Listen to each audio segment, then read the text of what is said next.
Hello guys, karon nga video na adi ay may mga bisita gikan sa Bukidnon. Nianhi sila kay gi-refer daw sila sa ilahang doktor kay naoperahan daw ni siya sa ihang matris. Dayon human og opera, nakita daw sa biopsy nga naa daw siya kanser. Gi-refer sila diri sa Cagayan kay aron daw magpa-second option. Niabot ay sila diri sa Cagayan Sabado, pero kay wala may check up pagka Domingo, maong Lunes na sila nakapa-check up. Human sa ilahang check up nangutana dayon ko kung unsay result. Niana sila nga wala na daw kuno kay nakuha naman to iyahang matris nga naay kanser.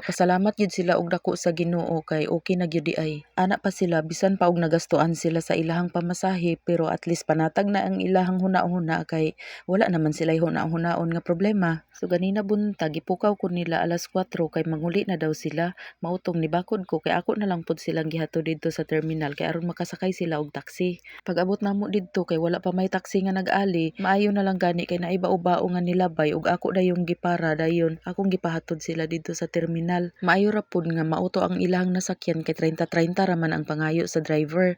Kay og taxi ang ilahang nasakyan, moabot manggod og 150 ang meter sa taxi. Sayo manggod sila ni hawa kay ang bus gud sa terminal muhawa alas 6 sa buntag. Pero dili man gyud baya magkapariha usahay na ay muhawa alas 8, alas 9. For sure na lang gyud nga makasakay, magsayo na lang gyud. Kay usahay ra ba walay second trip nga bus. Dayon kung naa may second trip nga bus alas 11 na o didto na sa alas 12 makalarga. Unya kay layo-layo pa man tong ilaha, dapat sayo pa sila makaabot kay basin ulanan pod.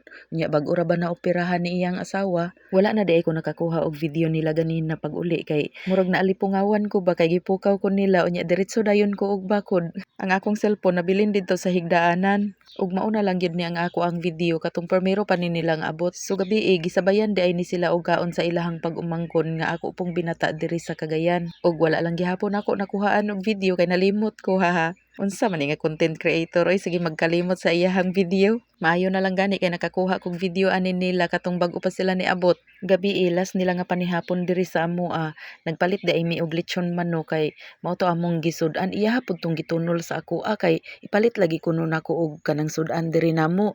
Pero kay ingon ako ipalit nato dig sudan aron tanan ta makakaon. Kay dili man gyud ko modawat atong iyahang kwarta kay maluoy lagi ko sa ilaha kay kabalo baya ko nga lisod didto sa Bukidnon. Unya anak ko sa iya ipalit na sa imuhang tambal kay napabiya kay maintenance pero kay iyaha man gyung ihatag sa ako ako na lang yung ipapalit og lechon manok kay aron apil sila makakaon. Pero maula gining content creator nga limtanon wala gihapon nakakuha og video. Diri manggod sa amo murag dili mi mawad-an og kanang bisita ba kung naay mohawa na poy moabot. Samot na kanang gikan sa Bukidnon diri man gyud sila modangop sa ako kay wala biya sila laing kadangpan diri sa Cagayan. Malipay ra pud baya ko kay murag mawala ra pud akong kamingaw dito sa Bukidnon ug kana lang guys. Thank you for watching. Bye bye.